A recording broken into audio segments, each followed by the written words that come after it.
Scorpion, bonjour à vous, bienvenue sur ma chaîne pour votre lecture intuitive de ce mois de janvier 2026. J'espère que vous allez tous très très bien, merci d'être là. Cette lecture vous est adressée que vous soyez signe solaire, ascendant, lunaire ou Vénus en Scorpion. Alors un mois où il y a quelque chose sur lequel vous avez du mal à vous détourner, quelque chose, je ne sais pas ce que c'est. Quelque chose qui vous bloque. Et pourtant, vous êtes entouré d'amour, vous êtes entouré de plein de belles choses pour vous secouer, pour vous aider à avancer. Vous vous retirez un petit peu dans votre grotte intérieure avec l'ermite et la lune pour dépasser la situation. Honnêtement, je sais pas. C'est peut-être votre vie sentimentale, la vie professionnelle. Je sais pas. Il y a une situation où vous devez réfléchir à où est mon intérêt dans cette situation pour que je ne lâche pas. Vous verrez, hein, voilà. Et plein d'amour autour de vous, plein de soutien, plein d'épaules, plein de mains tendues, plein de belles choses. Et Eureka, avec l'aide de votre passage dans la vie intérieure ici, où vous réfléchissez, vous comprenez intellectuellement aussi, vous avez la reine d'épée, vous comprenez comment trouver une solution, un développement intéressant pour vous, pour comment tirer votre épingle du jeu. À la fin du mois, vous sortez grand gagnant de tout ça, vraiment comme un guerrier. Superbe. Voilà, je vous laisse découvrir votre mois de janvier et puis on se retrouve pour le mois de février. À très bientôt. Merci à vous. Merci beaucoup.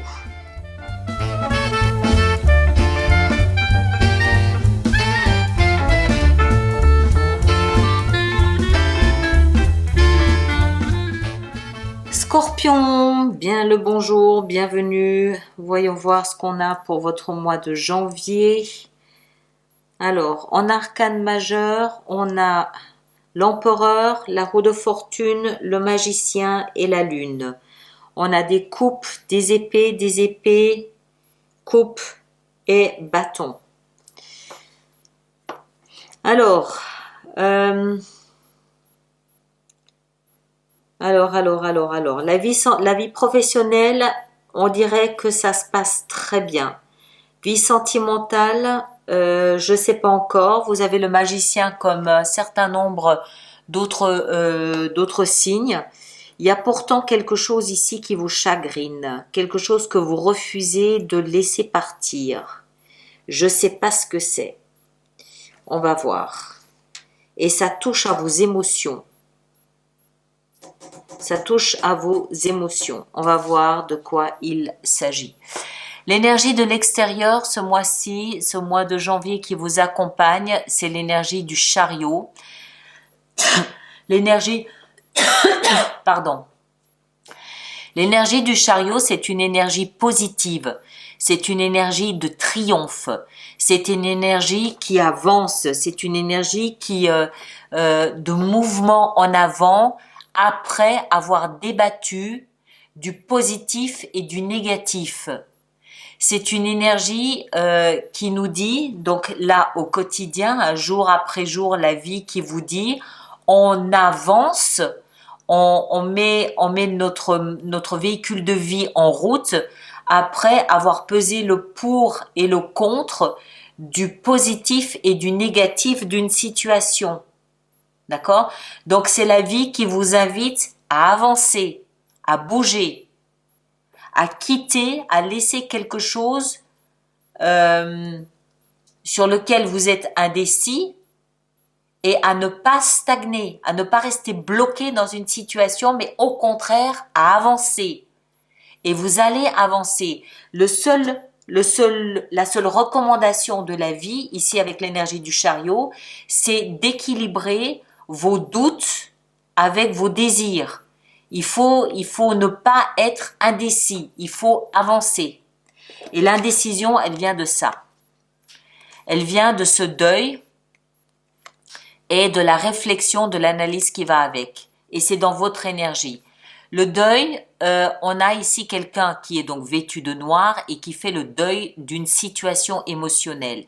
Il regarde, il s'apitoie, il a le regard figé sur ce qu'il a perdu ici avec ces trois coupes. Leur contenu est perdu, c'est fini, il ne le retrouvera pas. Et pendant qu'il a le regard fixé dessus, il ne voit pas que derrière lui, il a la promesse de deux autres coupes. Promesse, pourquoi? Parce qu'elles sont debout. Il peut encore en boire le contenu, mais pour qu'il puisse s'en rendre compte, il faut qu'il se détourne. C'est exactement ce que le chariot est en train de vous dire. Ne pas rester bloqué sur ce qu'il n'est plus, mais vous en détourner pour se rendre compte de ce que l'avenir vous réserve. Il faut avancer. Il faut pas rester bloqué dans une situation. Il faut bouger. Mais pour ça, il faut être dans l'énergie de la reine d'épée, c'est-à-dire ne pas être dans les émotions, mais être dans l'analyse de la tête, être perspicace, être analytique, analyser la situation, réfléchir, être mental, être cérébral et essayer de trouver où est son intérêt. Où est mon intérêt dans la situation? Comment est-ce que je peux tirer mon épingle du jeu? D'accord? Avec beaucoup de finesse. La reine d'épée, elle a pas un hachoir à la main, elle a un fleuret. Elle va réfléchir avec beaucoup de délicatesse, beaucoup de finesse. C'est une reine. Une reine se balade pas avec une hache. Elle se balade avec quelque chose de beaucoup plus fin. Donc elle réfléchit avec beaucoup de finesse. Comment je peux me sortir où est mon intérêt? Où est mon intérêt dans laisser ce que j'ai perdu et me détourner? Comment je peux jouer avec tout ça? C'est dans votre énergie. Et la vie vous y encourage. Vous, ce que vous voulez le plus, c'est sortir de cette amertume de la situation. 3 d'épée, c'est je suis blessé par la situation. 3 coupes perdues, 3 épées dans le cœur, il y a un peu d'ego là-dedans, il y a un peu d'amertume, il y a un peu d'amour-propre blessé, meurtri. Et ce que vous voulez le plus, c'est en sortir.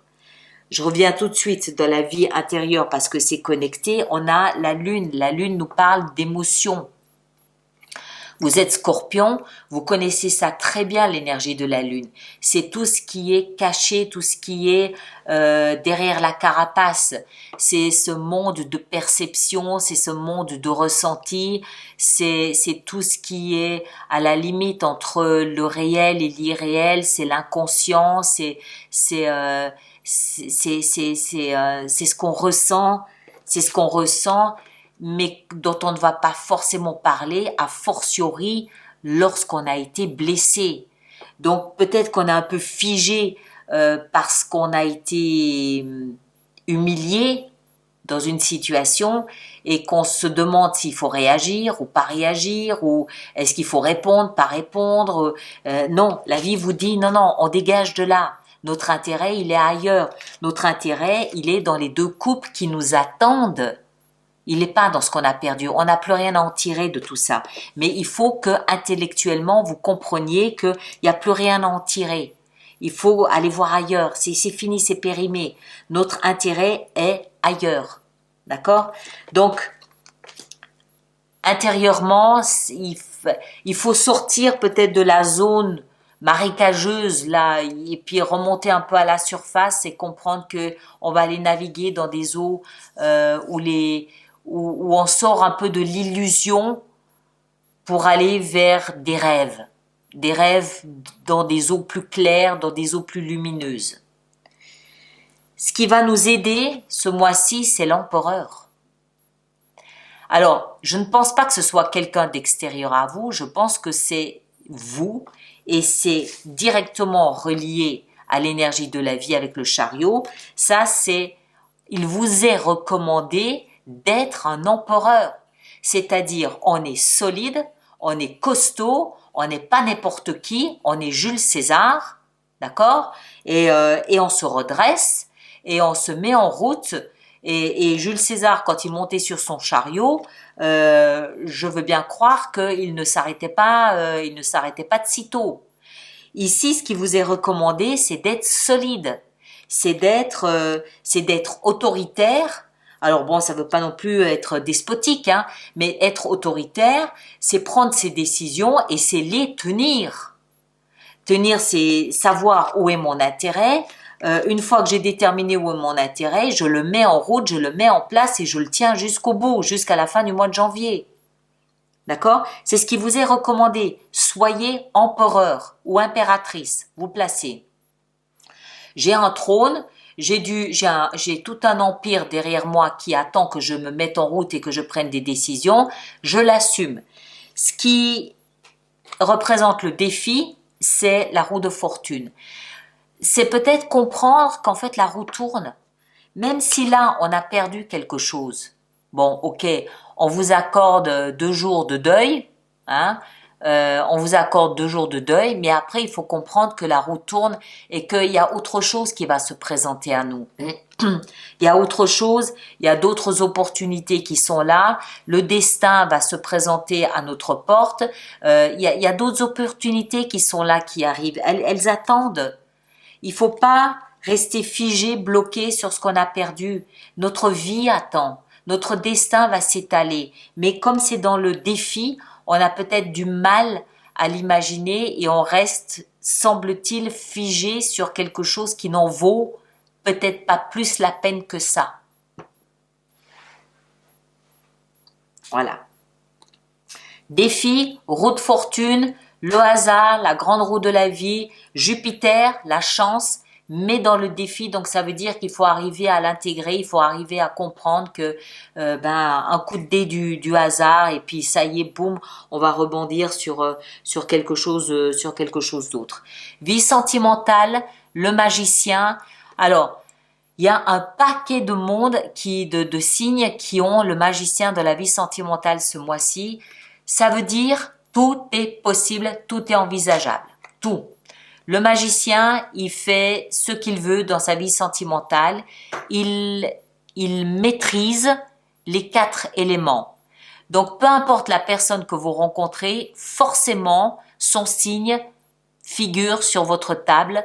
Vous faites ce que vous voulez, vous pouvez manifester ce que vous voulez pour cette personne. Mais c'est valable dans un sens comme dans l'autre. Vous pouvez faire de l'illusion un rêve, comme vous pouvez faire du rêve une illusion. D'accord? Ceux qui ne sont pas dans une relation sentimentale, ça peut être la famille, ça peut être amical, vous adaptez en fonction de ce que vous vivez. Hein? Magicien, tout est possible, tout est envisageable. Encore faut-il que vous le vouliez et encore faut-il que vous soyez présent. Vous n'êtes peut-être pas présent. Ou alors, il est possible que vous essayiez de raviver le passé. Alors qu'en même temps, il faudrait peut-être comprendre que votre futur se trouve ailleurs que dans le passé. Attention au magicien, hein. Il peut faire de belles choses, mais il peut aussi faire des dégâts. Ce qui fait, dans un sens, il peut aussi le faire dans l'autre sens. Vie professionnelle, la reine de coupe. Vous êtes dans une situation où vous êtes, semble-t-il, bien. Votre principe féminin, que vous soyez homme ou femme, est mis en évidence, est mis en valeur. Ça veut dire que votre intuition est au premier plan, votre émotivité aussi, votre sensibilité, votre écoute de l'autre est mise au premier plan aussi. Vos émotions sont honorées, peu importe l'activité que vous faites, hein, ça peut être par rapport à vos collègues. Bref, vous êtes dans un espace où vos émotions sont en résonance et vous semblez être en harmonie et en osmose avec l'activité professionnelle que vous avez. Et en fin de mois, on a la reine de bâton.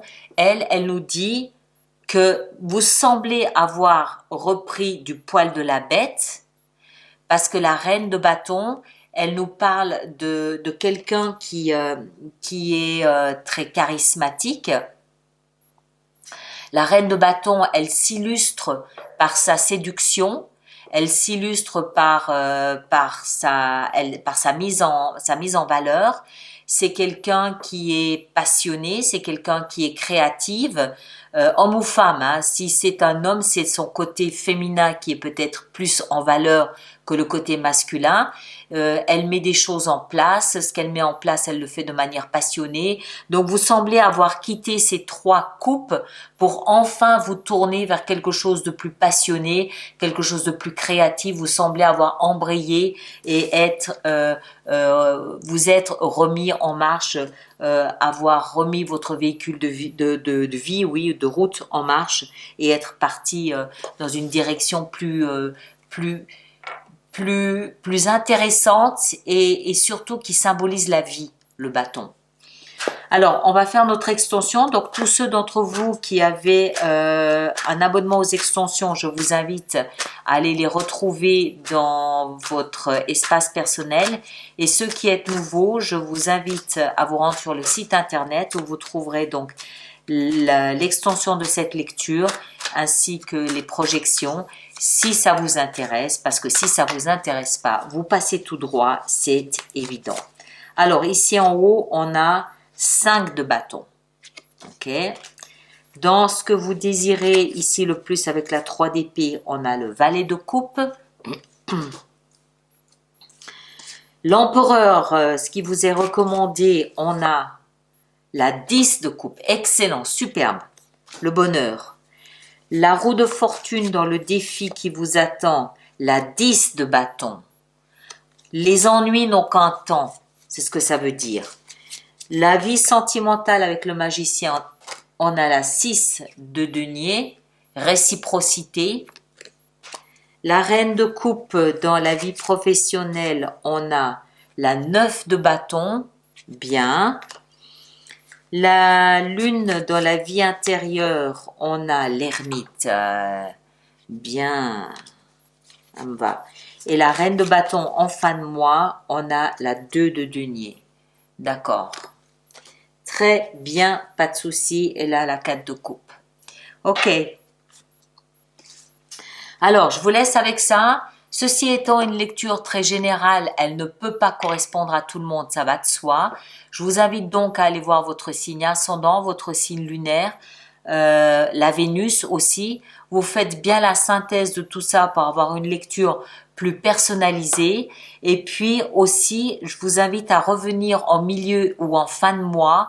En début de mois, la lecture ne prendra probablement pas tout son sens. En revanche, en milieu et en fin de mois, il y a peut-être d'autres messages qui seront plus clairs et plus évidents pour vous, d'où l'intérêt de revenir à plusieurs reprises écouter cette lecture. Ceux qui me rejoignent pour l'extension, le lien est dans la boîte de dialogue là-dessous. Je vous invite aussi à laisser vos commentaires pour les autres personnes du signe du Scorpion. C'est toujours utile et aidant de lire les commentaires des autres personnes. Donc merci à vous de bien vouloir le faire. Prenez un grand soin de vous. À très bientôt. Merci beaucoup.